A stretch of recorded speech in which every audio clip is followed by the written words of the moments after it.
What's up, fight fans? Welcome to Sportskeeda MMA's daily news roundup for February 24th.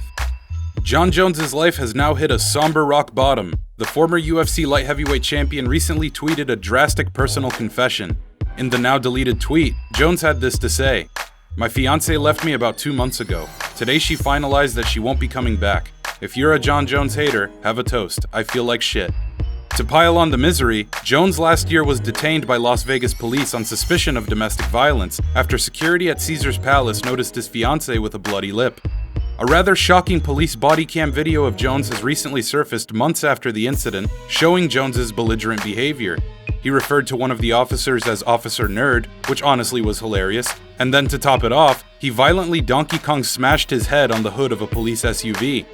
Promptly after, Jones was arrested on charges of domestic battery and tampering with a vehicle, but those charges were then dropped. What's interesting is that shortly after his Las Vegas incident, Jones posted a picture of him and his fiancée, indicating that their relationship was strong.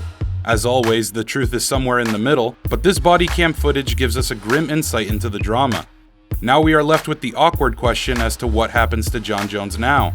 Unfortunately, it's gotten to the point where the UFC needs to have a serious conversation on whether Jones is mentally fit to step into the octagon again. And now with his personal life becoming more fraught, we may not see Jon Jones fighting for a heavyweight title in 2022.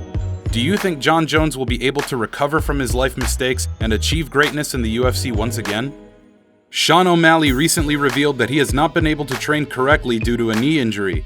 On an episode of the Timbo Sugar Show, O'Malley described the injury and road to recovery. "I finally have an idea what's wrong with my knee, because I've been able to train hard and then I'll be like, dude, I can't hit mitts today because my knee's so sore. Quadriceps tendinitis." He then added, "So they just said physical therapy, take a couple of weeks off from grappling, but just walking around California, it hurts." Unfortunately, Sean O'Malley and knee injuries are just two peas in a pod. Fans might remember back in O'Malley's sophomore UFC fight, his leg buckled after an inside kick from his opponent in the third round. More recently, Chito Vera kicked O'Malley right behind the knee and effectively shut his leg off and handed him his only loss. Do you think Sean O'Malley's injuries will prevent him from succeeding against elite bantamweights? All eyes are on Saturday night as Islam Makhachev and Bobby Green square off in a catchweight main event, possibly for a chance to fight the winner of Gaethje and Oliveira in May. Makhachev is quite possibly the most ducked fighter in the UFC and has felt the struggles of this on many occasions. In a recent interview on DC and RC, Makhachev shared a few words into the challenge of finding a short-notice replacement for Beneil Dariush. "Yeah, when Ali called me and said Beneil had an injury, I told him, hey, we have RDA. He's supposed to fight with Rafael, but Rafael had a problem with his visa. I say, call Tony, call Gillespie, Michael Chandler, someone. And just Bobby gave me an answer, and I think this guy needs a little bit of money, that's why."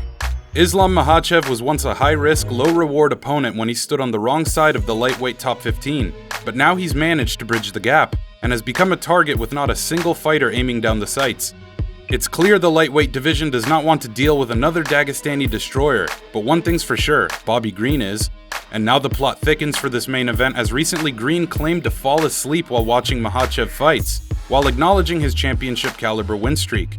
Fight fans definitely won't fall asleep during this one, that's for sure. Do you think Islam Makhachev fights for a title in 2022? Israel Adesanya recently revealed details of his financial state prior to signing with the UFC. In a recent interview on All Goats TV, Adesanya was asked about the business side of things regarding his fight career, which led to him describing how MMA brand Engage spotted him $10,000 just to make rent. Adesanya had this to say: "While I was on the toilet, I was like, check your phone, check your bank, and I was down to my last like 300. The company that I was working with in China me over because I had 7 fights left in my contract. Each fight at the time was like 25,000 US, and they just stopped giving me fights. So I went to the UFC. Shout out to Engage though, they came in clutch at that time. I wouldn't have rent for either the next week or the week after." Adesanya then revealed that he still had family and friends that supported him. "This is one thing I loved about my parents, they always supported, and a friend like Corbin as well, who was always in the clutch for me as well. People like that I keep around and I hold them dearly." But on the subject of money, Adesanya recognizes that it isn't everything and had this to say: "I love making money, but it's not just about money. Money is just a tool. It's just a tool you use. It's tokens, fun tokens." Well, isn't he glad that Uncle Dana recently shelled out enough fun tokens to make him the second highest paid fighter on the UFC roster? And last but not least, in the same interview with All Goats TV, Adesanya also revealed that he has learned a lot from Conor McGregor throughout his career.